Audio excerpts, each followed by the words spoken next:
Muy buenas tardes, región de Aysén. Hoy día, jueves 11 de junio, iniciamos un nuevo reporte con motivo de la pandemia COVID-19.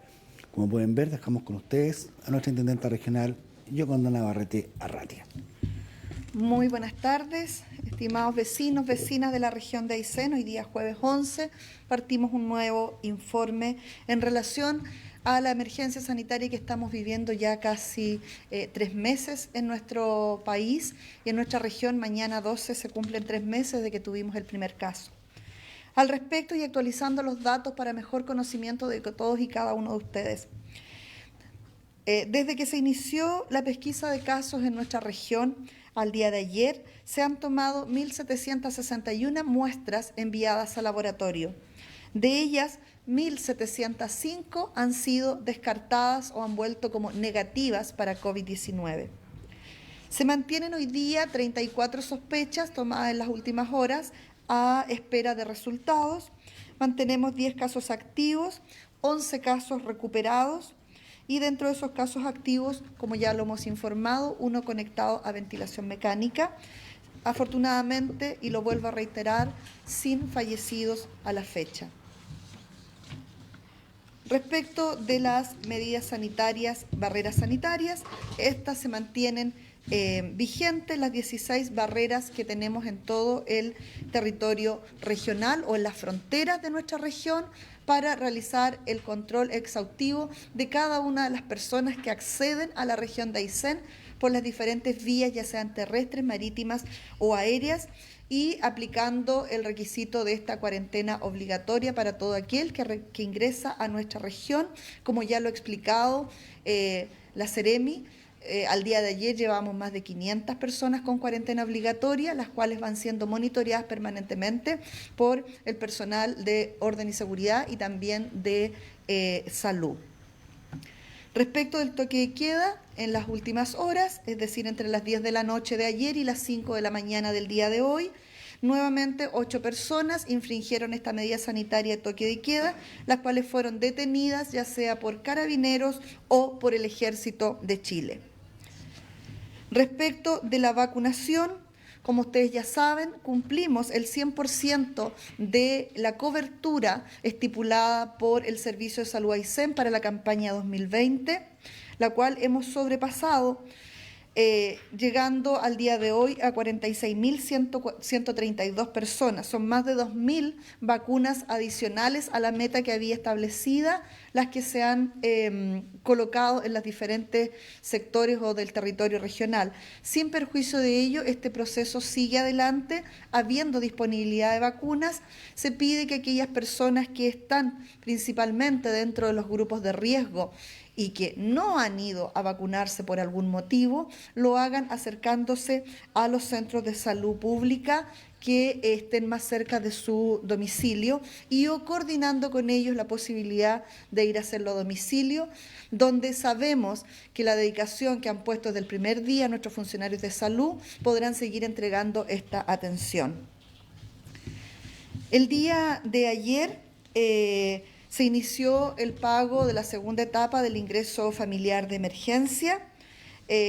Recordar que en estos tiempos de pandemia, esta crisis sanitaria, este riesgo a la salud que estamos viviendo todos y para la cual se han tomado un sinnúmero de medidas sanitarias, desde la suspensión de clase, el cierre de fronteras, la disminución de tránsito libremente, el toque de queda, el cierre de todos los locales de gastronomía, entre otros, el uso de mascarilla, el distanciamiento físico entre personas, la prohibición de reuniones de un determinado número de personas, no han sido solo para afectar el tema sanitario, sino que también han tenido una profunda repercusión en el tema económico y social de nuestro país, pero principalmente de las familias más vulnerables. Es por ello que este ingreso familiar de emergencia continúa sus pagos, es un beneficio que entrega nuestro gobierno, que fue aprobado por el Parlamento por un periodo de 3 meses. Ya tuvimos en nuestra región el primer pago el 23 de mayo, que alcanzó a 8.209 hogares. Básicamente, también aclarar que este beneficio está destinado a aquellos hogares que, de acuerdo a la declaración que han hecho en su registro social de hogares, son familias que primordialmente viven de ingresos informales. ¿Qué significa esto, ingresos informales? Que no hay un contrato de trabajo de por medio, que no hay una prestación de servicios acreditable de por medio vía documento, o que no hay pensiones o jubilaciones que se reciban en ese grupo familiar. Sin perjuicio de ello, este beneficio, y considerando la realidad nacional, también fue ampliado para aquellos grupos familiares con adultos mayores de 70 años y que sean beneficiarios de pensión básica solidaria, la más baja que hay de las pensiones, puedan también postular a recibir este beneficio. Contarles también para quienes no les ha llegado o no lo han solicitado, que sigue disponible la página para postular a su recepción. Hemos sido testigos, conociendo algunas familias donde efectivamente ha llegado, donde sus ingresos ya se habían perdido hacía 2 o 3 meses y que, haciendo la actualización respectiva de su registro social de hogares, pudieron ser acreedores de este beneficio. Por lo tanto, cobra especial relevancia el trabajo coordinado que puedan hacer los municipios en cada localidad para poder dar las oportunidades de que las personas actualicen sus registros sociales de hogares y de esta forma puedan calificar para este beneficio.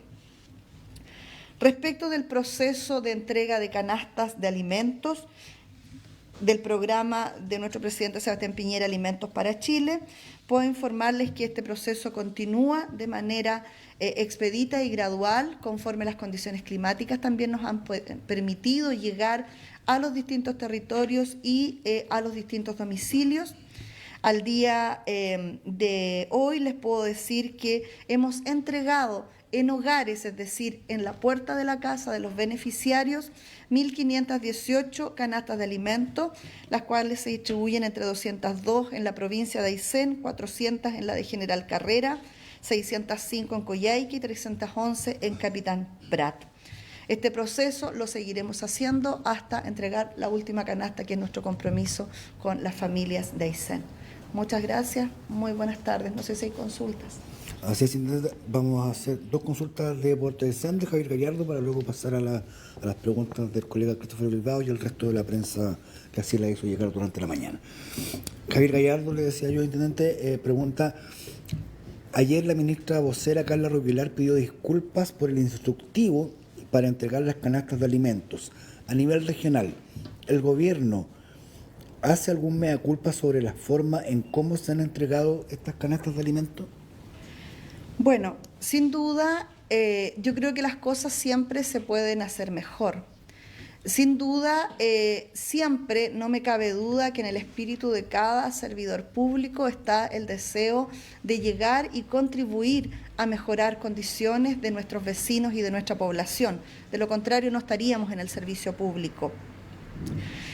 Como región hemos tenido que desarrollar quizás una logística distinta a lo que le corresponde o lo que le toca a otras regiones, porque nuestro proceso se cruza con condiciones climáticas, se cruza con la envergadura de nuestros proveedores, con las condiciones de lluvia, de viento, de nieve, que muchas veces y en los últimos días nos pueden afectar. Pero hay algo que no podemos olvidar, que es la dignidad de las personas.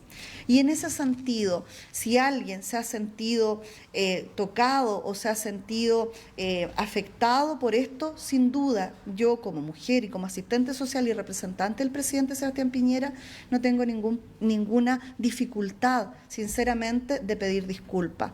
Sin embargo, no puedo dejar de considerar que nuestro único objetivo ha sido llegar a las distintas familias que más lo necesitan. Como profesional del área social he sido formada para trabajar con las necesidades de las personas y tratar de contribuir en algo a mejorar esas situaciones deficitarias. Y es eso lo que personalmente le he pedido a cada uno de los integrantes de mi gabinete y del personal que está trabajando en esta tremenda cruzada regional. Sin duda, poder llegar con alimentos en estos tiempos difíciles para nosotros es el primer norte. Y sin duda también esto tiene un efecto en las familias, que es poder, sabemos que no es la solución absoluta, pero es contribuir en algo a paliar esta difícil situación.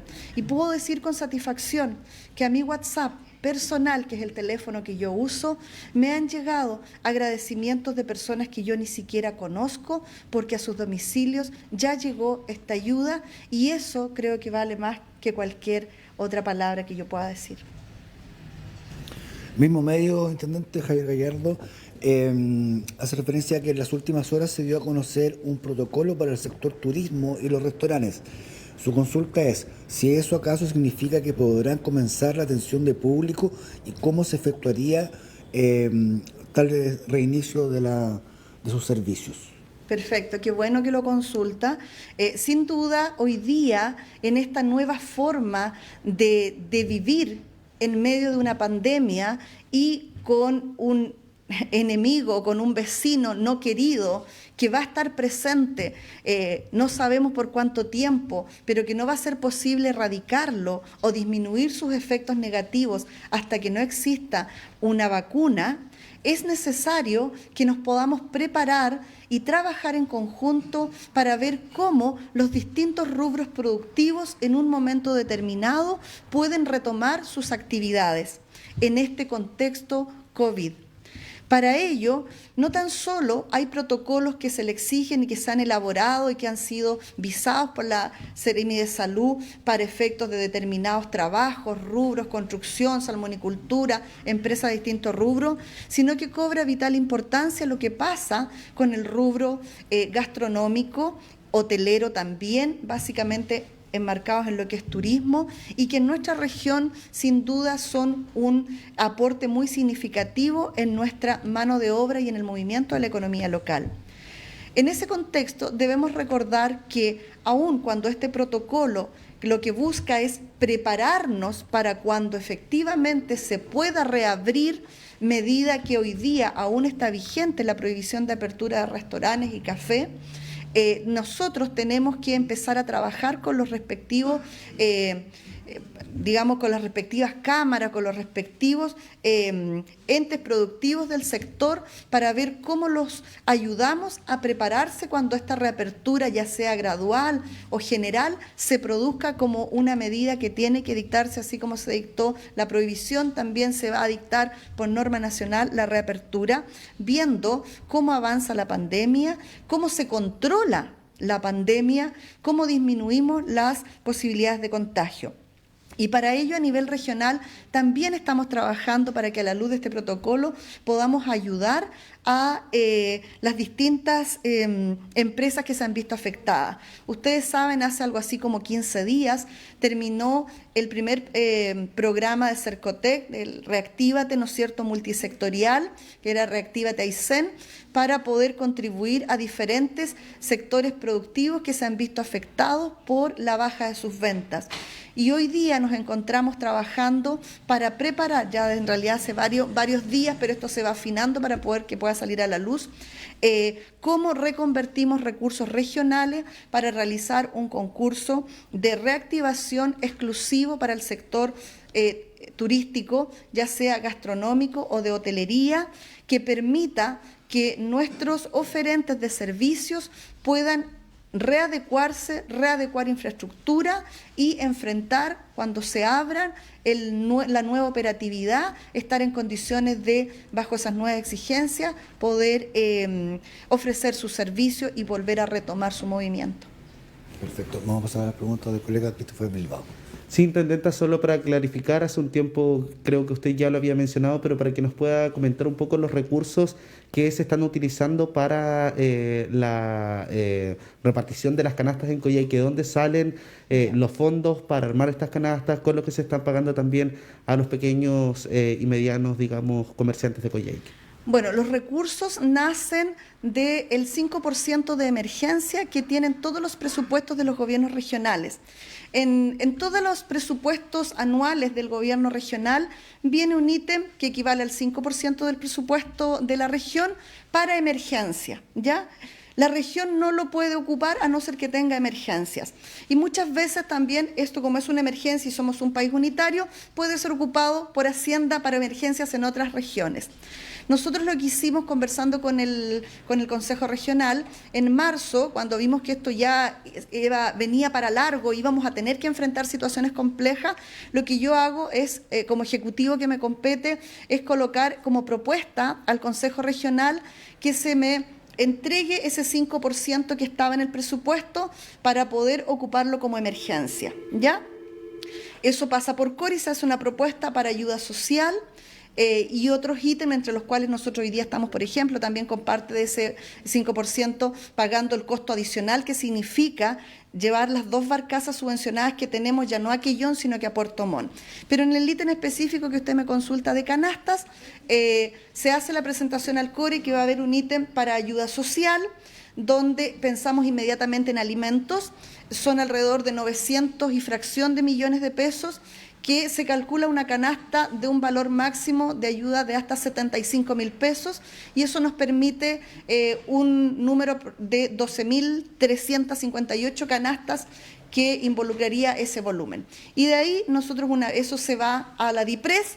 La DIPRES autoriza que pase al Ministerio del Interior, que es el único que puede operar emergencia, y por tanto esos dineros que equivalen a 2.000 millones están disponibles para la Intendencia de Aysén, y el trabajo que ustedes ya conocen de compra de estas canastas, en los cuales por urgencia se conversó con el mercado local, con los proveedores locales, que permite dinamizar la economía de ellos también, plata que queda en la región. Se hicieron compras a ellos de acuerdo a las posibilidades de acopio que tenían o de venta. También se hicieron compras más grandes para poder cumplir con llegar rápidamente a las familias y eso es lo que estamos haciendo. En términos de la logística del reparto, lo que estamos haciendo es con camiones del ejército mayoritariamente, con camiones municipales que también van a venir a buscar los que están más cerca, algunos ya han venido, y la entrega se hace con vehículos fiscales. Intendenta, ¿qué opinión le merece a su parecer también en la medida que ha tomado la comuna de O'Higgins de decretar la cuarentena obligatoria para todos los trabajadores foráneos que lleguen hasta esa zona a trabajar en construcción o en lo que sea? Ellos levantaron un decreto comunal. ¿Qué opinión le merece a su parecer? A ver, nosotros hemos estado trabajando ya en estos 3 meses de la mano con los alcaldes para poder ver cómo cada uno desde su incumbencia legal tiene las facultades para tomar una u otra decisión o también para trabajar decisiones digamos, o acuerdos comunales que después se plasmen en una decisión de la autoridad competente. Tenemos que ya hay una cuarentena obligatoria, ¿no es cierto?, para quien llega a la región, que es el principal amenaza que nosotros tenemos, dado que la región tiene un desarrollo muy menor del volumen de contagios. Ahora el municipio tiene facultades para dictar ordenanzas municipales, ¿ya? No conozco el documento en específico porque no ha llegado a mis manos para saber en qué rigor ellos lo sacaron, si como una ordenanza municipal un protocolo, también puede ser un protocolo de buena convivencia y que lo hayan conversado con las empresas locales que estén trabajando allá. Desde esa perspectiva, bienvenido sea, pero ellos tienen que mantener una coordinación con la Seremi de Salud, ya que nosotros hemos pedido por todos los medios de que cada protocolo sanitario tiene que estar validado por la Seremi de Salud. Perfecto. Muchas gracias, intendente. Muchas gracias a usted. Le agradecemos al intendente regional, la señora Yoconda Navarrete Ratia. Ahora damos paso a la Seremi de Salud, la señora Alejandra Valdebenito Torres. Muy buenas tardes, continuamos con el informe para hoy jueves 11 de junio. En relación a las cifras que vamos a comenzar a contabilizar, probablemente cada vez que tengamos casos nuevos se produzca un desfase de 24 a 48 horas, dependiendo de la información que llegue al Ministerio de Salud, tanto por la autoridad sanitaria, por redes asistenciales que notifica el caso en una plataforma y por el laboratorio, que en este caso es un laboratorio privado, ¿verdad?, que también debe informar el caso positivo al Ministerio de Salud. Por lo tanto, de acuerdo al corte ayer a las 9 de la mañana y de acuerdo a la información que aún permanece publicada por el Ministerio de Salud, se siguen contabilizando 21 casos confirmados, de los cuales 11 se encuentran recuperados, permaneciendo 10 casos activos en la región de Aysén. De los 1.761 sospechas que se han generado a la fecha, estamos esperando 34 resultados con corte a las 9 de la mañana, siendo informados ayer alrededor de 40 resultados por el laboratorio SIVA. En relación a las cuarentenas, reforzar que seguimos fiscalizando a través de las fuerzas de orden y seguridad la fiscalización, ¿verdad?, el seguimiento de las personas que deben realizar este aislamiento, este confinamiento en su núcleo familiar, pero también existe un seguimiento clínico de parte de la Seremi de Salud Aysén, quien realiza un llamado telefónico, más que para saber si están en el lugar realizando cuarentena, si tienen algún tipo de sintomatología sugerente a COVID-19, como para activar, por un lado, el protocolo COVID y, por otro lado, para dar la asistencia clínica que se requiere. Y así 440 personas que arribaron por los distintos puntos de ingreso a la región de Aysén se mantienen en cuarentena obligatoria, los últimos casos positivos y las 34 personas que están a la espera de resultados. En relación a las vacunas, seguimos aumentando la cobertura de vacunación, aún nos queda un delta importante, una remesa importante de vacunas contra la influenza. Estamos trabajando con otros grupos objetivos prioritarios que principalmente se basan en la constante exposición que puedan tener con la comunidad o con el medio ambiente y las condiciones adversas para que puedan recibir esta vacuna. Está trabajando el equipo de inmunizaciones de la Seremi de Salud, dando prioridad a estos otros grupos prioritarios. En relación al estado de salud de los pacientes que tenemos activos y positivos aún, podemos decir que, como ya saben, recordar, uno de los casos se encuentra en su domicilio en la región de Los Lagos.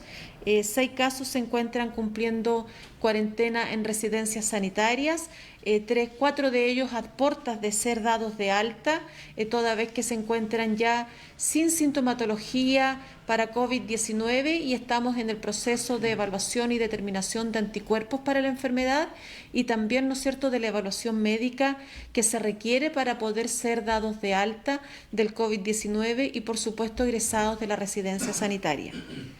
Y los últimos 2 casos, ¿verdad?, que se mantienen cumpliendo cuarentena en sus hogares, toda vez que rechazaron la opción de residencia sanitaria, ya que viven solas estas personas y por lo tanto tienen las condiciones no solo de habitabilidad, sino que clínica para poder resguardar la salud con las visitas y los llamados, ¿verdad?, clínicos y epidemiológicos que se le realizan diariamente. Recordar que tenemos un caso hospitalizado en la unidad de cuidados intensivos conectado a ventilación mecánica. Este paciente se encuentra evolucionando favorablemente, muy lentamente, pero favorablemente dentro de su gravedad, lo que tiene, ¿verdad?, muy optimista el equipo hospitalario. No obstante, es un paciente que permanece grave, con un proceso inflamatorio de todo su árbol respiratorio, que durante el día de hoy tendrá una evaluación de imágenes para ir evaluando las consecuencias, ¿verdad?, que produjo el virus en su árbol pulmonar. Finalmente, quiero decir también que en el marco de esta pandemia hemos establecido una alianza con el gremio de transportes escolar, tal y como lo determinó el presidente Sebastián Piñera, y que nos ha pedido a todas las autoridades sanitarias del país poder establecer este convenio de tal manera que se les abre una puerta económica a este rubro, toda vez que las clases están suspendidas, para, ¿no es cierto?, poder trasladar a nuestros pacientes a residencias sanitarias en condiciones óptimas de habitabilidad, pero también de seguridad. Y es por eso que también dentro de esta alianza y convenio vamos a realizar capacitaciones a este rubro, de tal manera que se puedan sentir, por un lado, seguros y por otro lado, ¿no es cierto?, puedan conocer cuáles son las condiciones de sanitización para dar seguridad no solamente a ellos, sino que también al transporte de pasajeros y de personal sanitario.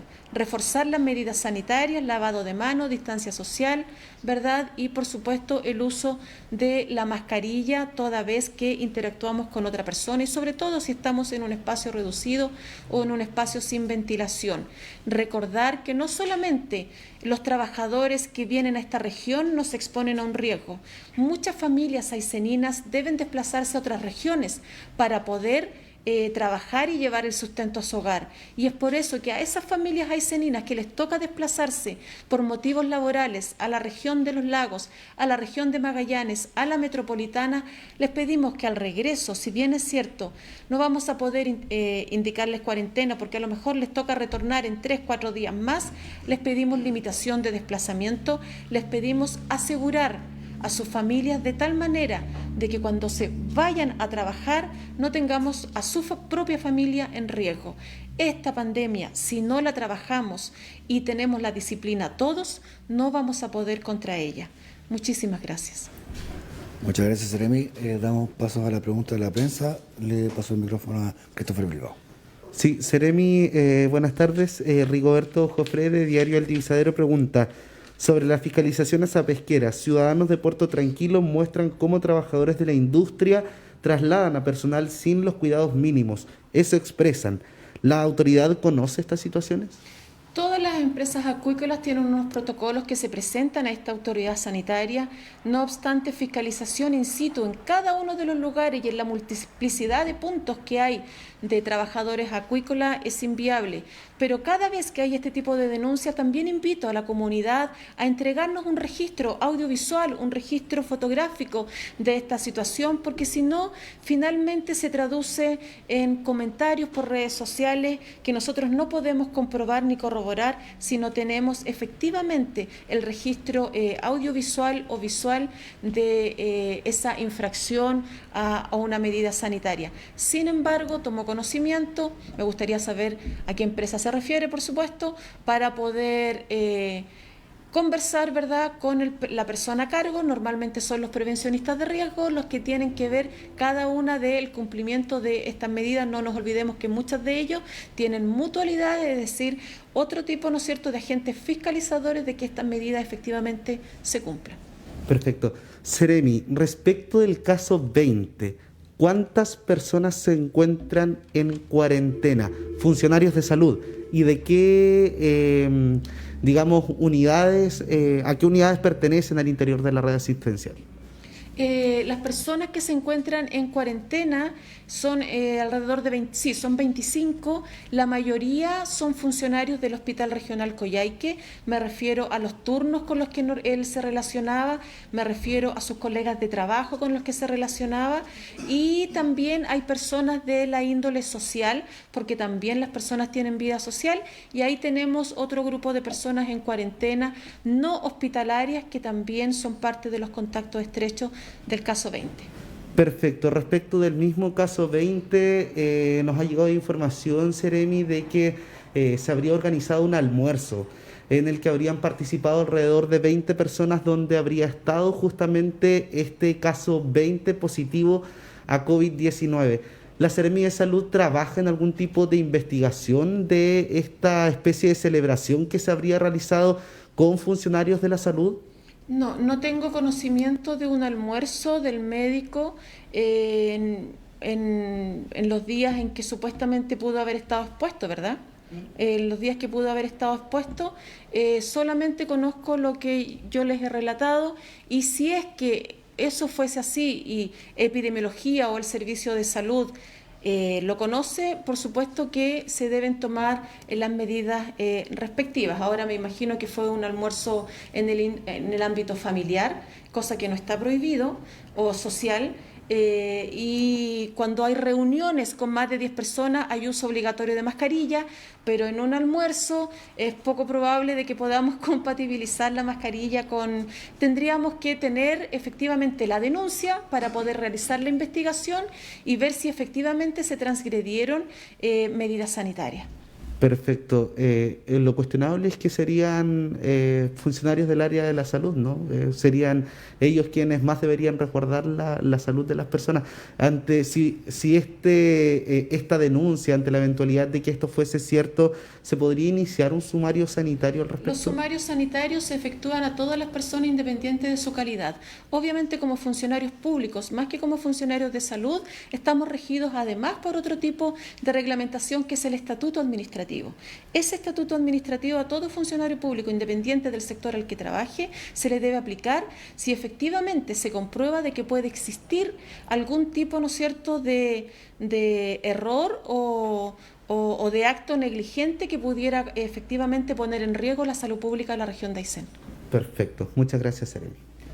Muchas gracias al colega Christopher Bilbao, a los medios también que hicieron sus consultas respectivas. Y de esta forma nosotros estamos dando por finalizado este nuevo reporte con motivo de la pandemia de COVID-19. Nosotros nos encontramos el día de mañana y que tengan todos muy buenas tardes.